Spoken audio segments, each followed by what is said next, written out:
мурдагыдай 1ден 2ден бала болуп токтоп калбастан 5ден 6дан 7ден 8ден 10дон бала төрөшүбүз керек. Мына ошондо гана Кыргызстан өсүп өнүгөт деп Камчыбек Ташиев билдирген. Тоолуу аймактагы көп балалуу үй-бүлөлөргө жөлөк пул аркылуу колдоо маселеси дагы айтылган. Айрыкча бул кыздарга, келиндерибизге, аял кишилерге маанилүүдө жана ошолорго тиешелүү. 4-нчүнү төрөгөн келин кыздарыбызга, урматтуу келин кыздарыбызга 100 000 сомдон берилет. 5-нчүнү төрөгөндөргө 600 000 сомдон берилет. Так. 7-нчүнү төрөгөн кыздарыбызга 1 миллион сомдон акча берилет. Так. 8-ди, 9-ду төрөгөн келин кыздарыбызга 1,5 миллион сомдон акча берилет. Ал эми 10-ду төрөгөнгө 2 миллион акча берилет. Анан сырткары муну эми бүт республика боюнча эле жасалат экен деп ойлобогула. Бул баягы деңиз деңгээлинен 1000 метр бийиктикте жашаган жерлерде төрөгөн келиндерге берилет, кыздарга берилет. 7 балага 1 миллион, 10 балага 2 миллион сом берүү демилгеси канчалык эффективдүү? Чындыгында эле тоолуу аймактарда балдарды багуу үчүн акча каражат гана жетишсизби? 1-2 миллион сом жөлөк пул берип тим болуп калбастан, балким алардын жашоо сапатын жакшыртууга салым кошуп, санга эмес сапатка көңүл бурушубуз керектир. Ошондуктан бүгүн биз бул видеодо башка өлкөлөрдүн тажрыйбасы тууралуу айтып берип, элдердин көз карашы менен бөлүшөбүз. Эми бул акчаны төрөгөндөр алган жакшы болот деп ойлойм. Менин оюм бул, жеке оюм. Анткени дагы бийлик алмашат, ал бала 18-ке чыккыча эмне бар, эмне жок, жакшылык эле болсун дечи анан.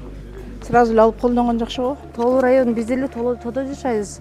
5 балам бар, мага деле пособие чыкпайт мисалы үчүн. Баары жардам тийбесе деле керек, бул пособие боюнча. Кыргызстандагы демилге көп балалуу үй-бүлөлөргө бир жолку акчалай жардамды караштырат, бирок бул узак мөөнөттөгү чечим эмес. Швецияда мисалы бала тарбиялоодо мамлекеттик колдоо узак мөөнөттүү жана туруктуу болуп саналат.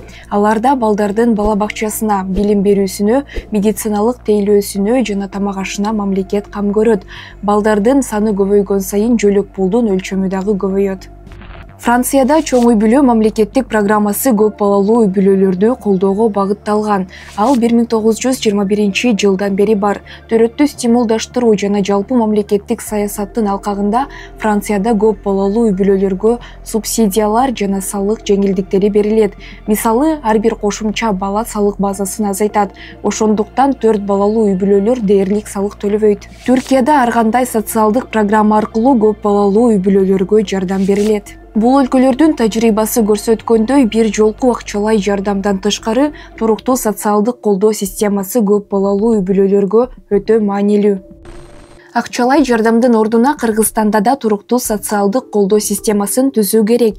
Мисалы, бала бакчалардын, мектептердин жетишсиздигин жоюу, билим берүүнүн сапатын жакшыртуу, медициналык камсыздандырууну кеңейтүү, айыл жергесиндеги инфраструктураны өнүктүрүү, үй-бүлөлөрдүн кирешесин көбөйтүүгө багытталган программаларга инвестиция салуу. Бир жолку акчалай жардамдан тышкары 18ге толуу элек ар бир үй-бүлө мүчөсүнө финансылык жардам көрсөтүүгө багытталган узак мөөнөттүү стратегия иштелип чыгып, анда билим берүү, саламаттык сактоо жана социалдык коргоо системасына басым жасалып, алардын келечегине кам көрүү керек.